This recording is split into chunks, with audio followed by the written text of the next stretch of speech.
E no estúdio, você lembra de alguma gravação que você acompanhou?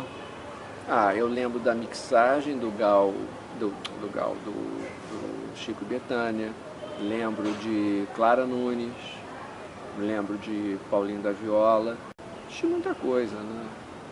Como o Legal. Bertrame também depois me levou para assistir muita coisa também, eu assisti João Nogueira também gravando, mas o Gaia eu aprendi, eu via tudo, né? Como é que o cara mexia com a orquestra, o posicionamento dele, né? E a rapidez, né? Não é que ele era porco quando fazia coisa rápida, não, mas é aquilo, na hora tinha que mudar, o cara reescrevia. O Gaia não usava nem copista, ele reescrevia tudo e passava tudo para todo mundo. O Gaia e o Elmir foram os dois caras assim de orquestração que eu tive, né, pela convivência, né? Óbvio que aí eu ouvia Dom Sebastião, aí eu comecei a ouvir os discos da CTI, eu ouvia Dom Sebastião, eu ouvia Bob James, Klaus Zogerman para mim virou um negócio de louco, né? Mas porque eu comecei a me ligar muito na coisa da orquestra, né? E tinha um sebo, muita coisa era antiga, né? Então não tinha nas lojas. Eu lembro que eu saía da esquina lá da Djalma Murique, do posto 6, e andava a Copacabana inteira até o Leme, depois voltava pela Barata Ribeiro, passava pela Modern Sound, porque exatamente como a Modern Sound era a loja mais cara e a Billboard que existia do lado dela, era um triângulo das Bermudas que eu chamava. Era a Modern Sound, a Billboard e uma loja chamada Symphony. Tudo que eu não encontrava nas outras, eu acabava encontrando na Modern Sound.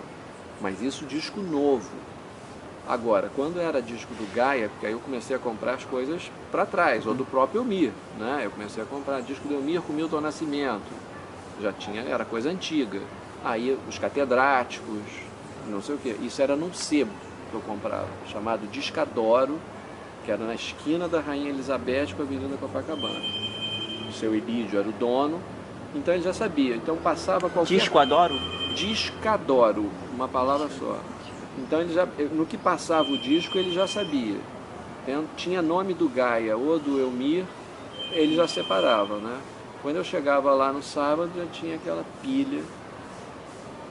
Aí minha mãe, pelo amor de Deus, botava a mão na cabeça.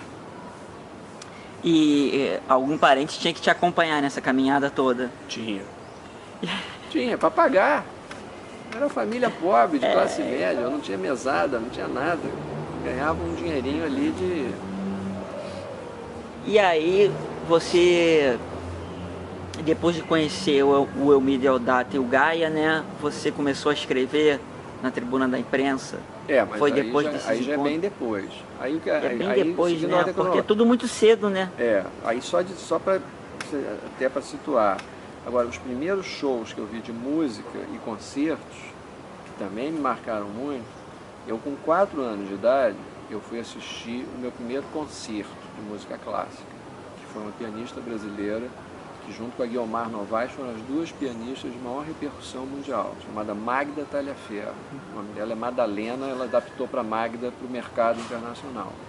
Minha mãe tinha um disco dela que eu adorava, chamado Sombra e Luz, um disco gravado na França, e tocando coisas de Manuel de Falla, coisas de Albéniz, e ela veio fazer um concerto numa série da TV Globo, chamada Concertos para a Juventude. Era 9 ou 10 da manhã, de sábado ou domingo, no auditório da TV Globo, ali na Lineu de Paula Machado, aberto para o público e transmitido ao vivo. Então eu já tinha visto vários, eu não lembro do que eu já tinha visto, que aí também é foda, né?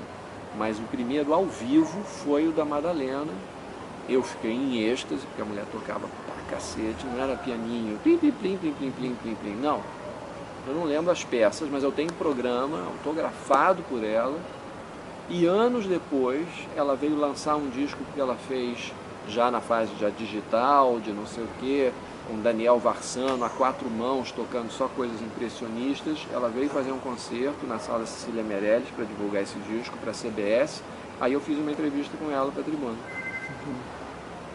Aí a mesma coisa. E ela lembrou de mim. Veio a foto da época, ela falou, ah, que coisa, sua mãe era pianista, não sei o quê, porque ela não tinha tido mais contato, ela tinha se sumido na poeira do tempo, né? Mas não era tanto tempo assim, porque isso com 4, essa entrevista talvez tenha sido com 17 anos, com 13 anos a mulher lembrou do negócio, né? E os shows de jazz, os primeiros que eu assisti, é porque na esquina da minha casa, um quarteirão da minha casa, tinha um teatro chamado Teatro Fonte da Saudade, que tinha muito show de jazz. Então foi lá que eu assisti pela primeira vez Vitor Assis Brasil, Márcio Montarroz, fiquei amigo do Márcio nessa época, Paulo Lajão, um baterista que depois foi morar na França, Paulo Russo tocava já no grupo do Márcio, uma orquestra que tinha chamada Rio Jazz Orchestra, do Marcos Spielmann, que era um cirurgião plástico que eu gostava de ver porque eles tocavam arranjos dos músicos americanos. O Spielmann, como tinha dinheiro, ele quando viajava, ele comprava os arranjos do Ted Jones, do Don Sebesky, e aí tocava com a orquestra dele os arranjos originais que eu ouvia nos discos, né? Então eu ia muito lá porque era onde me deixavam entrar, porque nessa época da censura não deixavam você sozinho entrar, você tinha que estar acompanhado dos responsáveis, né? Dos pais. Sendo menor, né? Sendo menor de idade. E principalmente muito menor, né? Aí eu lembro que eu vi uns... Esse não queriam me deixar entrar de jeito nenhum, porque era uma coisa meio teatral, chamada Laços. Era um show. Luiz Essa, primeira vez que eu vi o Luiz Essa tocando, Luiz Essa, Márcio Montarroz, uma cantora que sumiu, se aposentou, chamada Cláudia Versiani, Elinho Delmiro de guitarra, Luizão Maia de baixo, uma bandaça. Saiu em CD, saiu em LP pela Som Livre, nunca saiu em CD.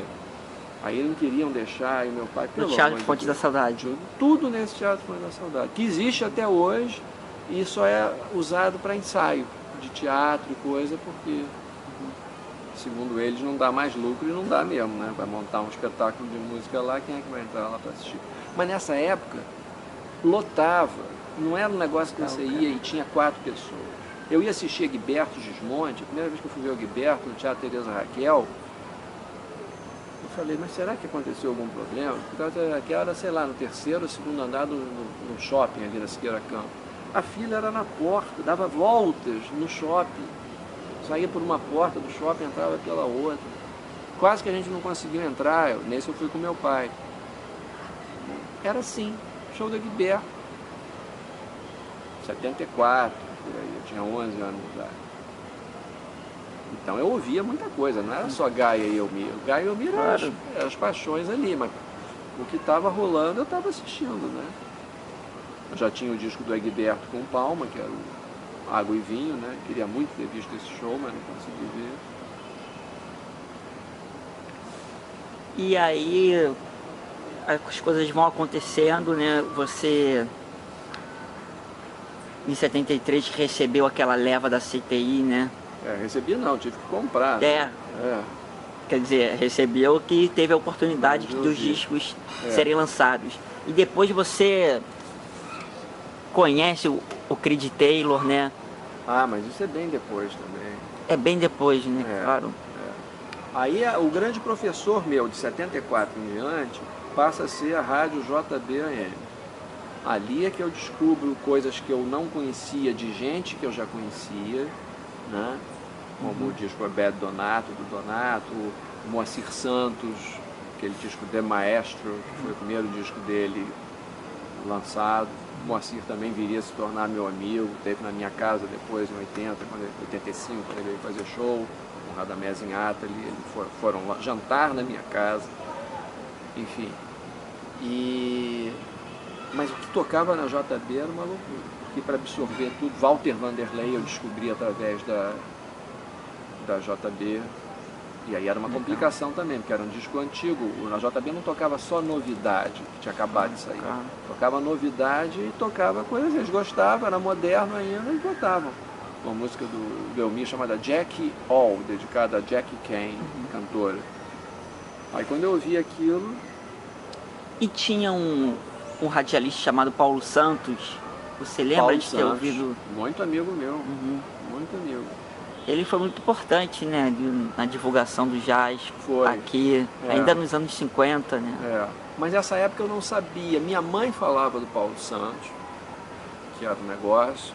Eu não lembro se essa época ele estava sem programa na Rádio MEC. Eu não lembro de ouvir o programa dele muito, não.